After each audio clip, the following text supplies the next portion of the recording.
bertanya pada jiwa ini, siapakah sebenarnya diriku, sehingga sang raja selalu mencari hatiku dengan kasihnya yang amat mesra.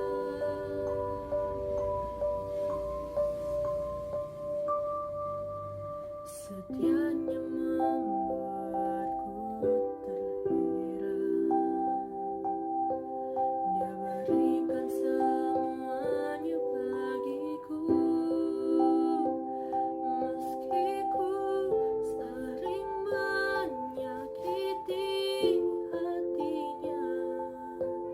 Namun kasih yang sempurna terus dia serahkan.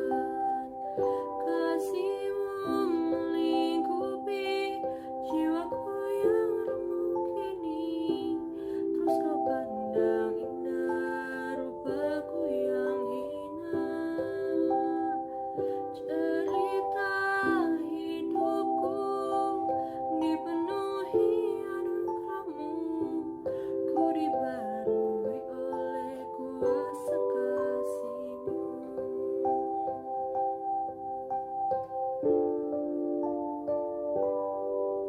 Setianya membuatku terheran. Dia berikan semuanya bagiku, meski ku sering menyakiti hatinya.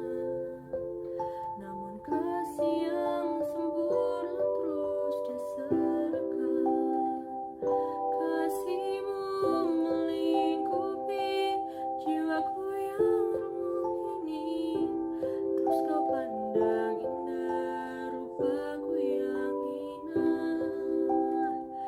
Cerita hidupku dipenuhi anugerah-Mu.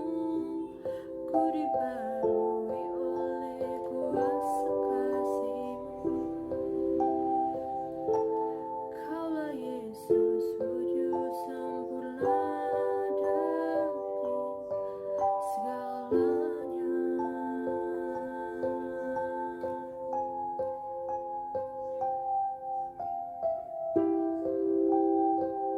Topik yang saya ambil dan menurut saya menarik adalah jalan kelima pengaturan benar atas pengalaman kita akan Allah, di mana salah satu tokoh di sini dia dapat berjumpa langsung dengan Allah dan melihat hal-hal yang luar biasa. Setiap orang Kristen tentu memiliki kisah pengalaman yang unik dalam hidupnya dengan Tuhan. Arti mengenal Tuhan bukan hanya sekedar tahu siapa Tuhan kita, tetapi ini berbicara tentang hubungan intim yang benar dengan Tuhan dan menghasilkan pengalaman pribadi bersama Tuhan. Jika seorang dia berkata ia sudah mengenal Tuhan, tetapi tidak ada buah pertobatan yang dihasilkan sebagai bukti, maka sesungguhnya ia belum mengenal Tuhan. Dan jika belum mengenal Tuhan, berarti ia belum diselamatkan. Kita harus memiliki pengalaman akan Tuhan sambil menantikan kehidupan yang kekal. Di sini ada 4 tokoh dengan pengalamannya saat bertemu dengan Allah. Seperti Julian dari Norwich, George Fox, John Wesley, dan Frederick Schleiermacher. Di sini saya lebih tertarik pada pengalaman spiritualitas dari Julian, yang dimana dia mendapat 16 penglihatan akan Allah yang mungkin untuk orang di masa kini menganggap itu sesuatu yang mustahil, dan mungkin sebagian orang menganggap itu benar karena pernah mengalaminya. Dan di sini Julian secara langsung dia memandang wajah Kristus disalib, dan di mana dia bisa berjumpa langsung dengan Allah dan dia melihat hal-hal yang ajaib dan luar biasa. Di sini Julian melihat hal ajaib, yaitu seperti Julian melihat darah mengalir dari luka-luka tubuh Kristus dan kemudian lenyap.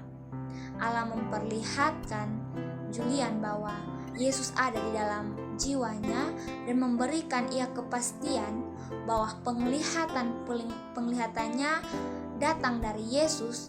Dengan demikian mendukung keberadaan dan kebenaran Yesus untuknya.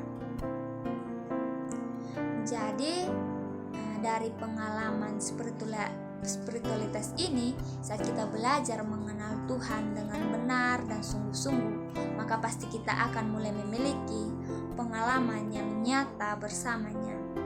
Mungkin dengan salah satu keluarga kita pernah ditolong dari kesulitan hidup atau menyembuhkan dari penyakit yang sangat berat.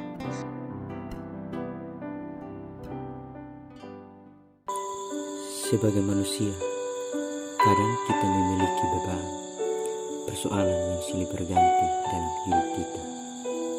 Dalam kita menjalani hidup ini, terkadang kita tidak bisa mengambil keputusan terhadap masalah yang kita hadapi. Sehingga dalam kehadiran Yesus Kristus bagi kita yang membawa damai sejahtera dan kasih bagi kita semua yang percaya kepadanya. Dalam hal tersebut, kita sebagai manusia yang mempunyai pergumulan dalam kehidupan kita dan harus menjalin hubungan yang erat dan kuat dengan Kristus, sehingga kita dapat menyatakan segala pergumulan kita dengan salah satu cara, yaitu doa. Dalam disiplin spiritualitas terhadap beberapa jenis disiplin, salah satunya adalah doa labirin.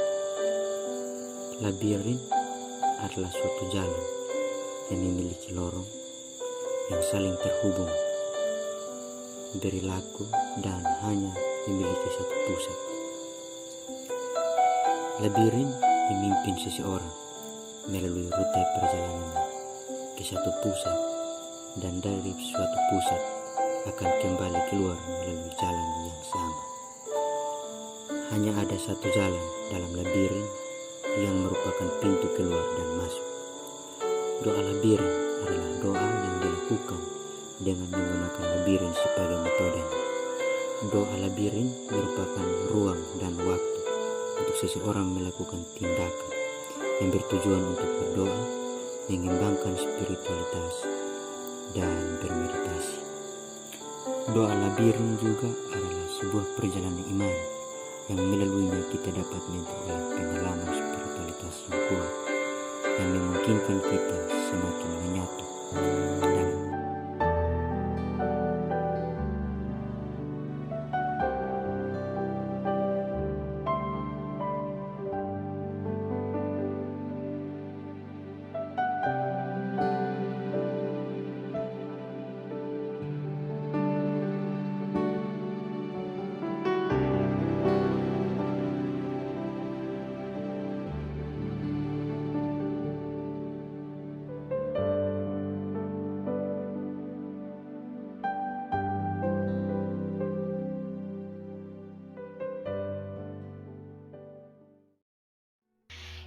materi yang saya ambil yaitu jalan ke-6, aksi dan kontemplasi.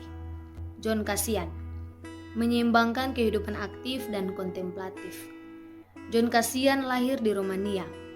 Ia memiliki salah satu pemikiran yang provokatif adalah ketika ia menyatakan, pertama adalah praktis, yaitu pengetahuan yang aktif yang disempurnakan dalam tindakan-tindakan perbaikan moral dan pembersihan kejahatan. Kedua, adalah pengetahuan teoritis yang terdiri dalam kontemplasi perkara ilahi serta pencapaian makna tersakral dari Alkitab. Berikut peran kearifan.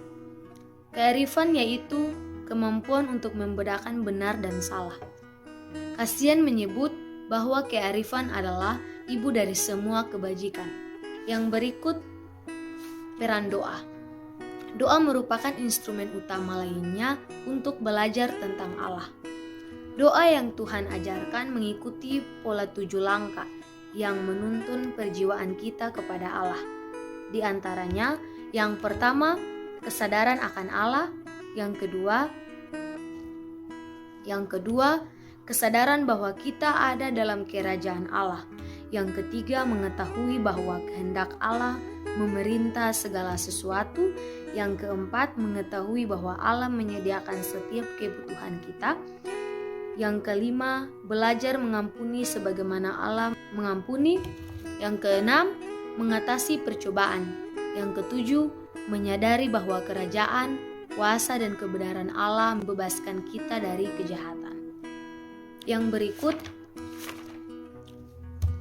Benedikt dari Nursia, belajar hidup dari aturan. Peraturan Benedikt yaitu ingin menjadikan kehidupan rahib yang berbasiskan komunitas. Menemukan hidup kekal. Dalam mencapai hidup kekal, Benedikt memberikan garis besar jalannya yaitu doa, kerja, belajar, dan istirahat. Yang ketiga, Gregory yang Agung menghidupi kehidupan aktif secara kontemplatif. Gregory dipilih sebagai uskup Roma dan kepala gereja Barat sampai kematiannya tahun 604. Tingkat 1, kehidupan aktif dimulai dari kasih sayang kepada sesama yang diungkapkan melalui tindakan pelayanan yang konkret. Tingkat kedua, kehidupan kontemplatif, mengarah pada keadaan reflektif. Tingkat ketiga, kehidupan aktif dihidupi secara kontemplatif, mengungkapkan rasa kasih sayang kepada sesama. Sekian dan terima kasih. Tipe-tipe spiritualitas dan pertumbuhan spiritualitas. Dari tema ini, kita bisa ketahui bahwa relasi dengan Tuhan itu sangat dibutuhkan.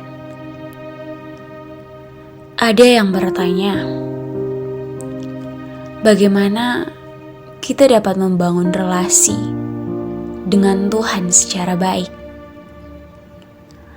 Apakah kita harus berdoa setiap saat? Atau beribadah setiap hari? Pertanyaan-pertanyaan ini membuat saya berpikir bahwa relasi yang baik dengan Tuhan itu tergantung tipe spiritual dari orang itu. Ada banyak macam tipe, di antaranya naturalis, indrawi, tradisionalis, askese, aktivis, pemerhati, antusias, kontemplatif, dan juga intelektualis. Dan perlu kita ketahui bahwa tipe spiritualitas setiap orang itu berbeda. Nah, saya sendiri memiliki tipe spiritualitas yang antusias. Kenapa? Karena saya merasa bahwa saya akan lebih dekat dengan Allah ketika hati saya terangkat tinggi dalam penyembahan kepada Tuhan dan bersukacita dalam Tuhan serta memuji kebesarannya. Saya juga memiliki spiritualitas yang kontemplatif karena ketika saya ada dalam keheningan, memiliki waktu sendiri untuk duduk menyembah Tuhan, berdoa, dan menikmati kehadiran Tuhan. Apa yang menjadi bentuk atau tipe spiritualitas saya itu belum tentu sama dengan orang lain.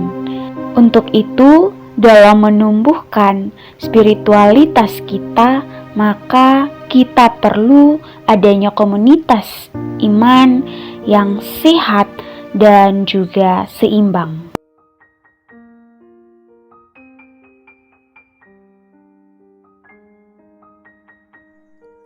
Alkitab sebagai media yang digunakan Allah untuk menyatakan dirinya. Seperti halnya seseorang yang berbicara, Allah ingin agar dirinya dikenal melalui firman-Nya yang dinyatakan. Dengan membaca Alkitab, kita lebih tahu apa mau Tuhan di dalam hidup ini, serta kita dapat mengoreksi diri. Dengan membaca Alkitab, kita membawa diri untuk semakin mengenal Allah.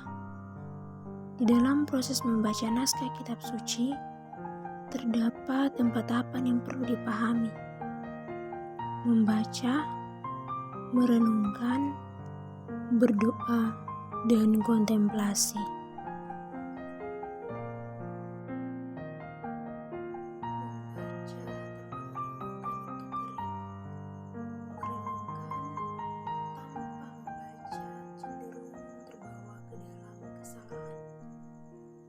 Berdoa tanpa merenungkan itu hanya suam-suam saja. Merenungkan tanpa berdoa itu gersang. Berdoa dengan devosi akan mencapai kontemplasi.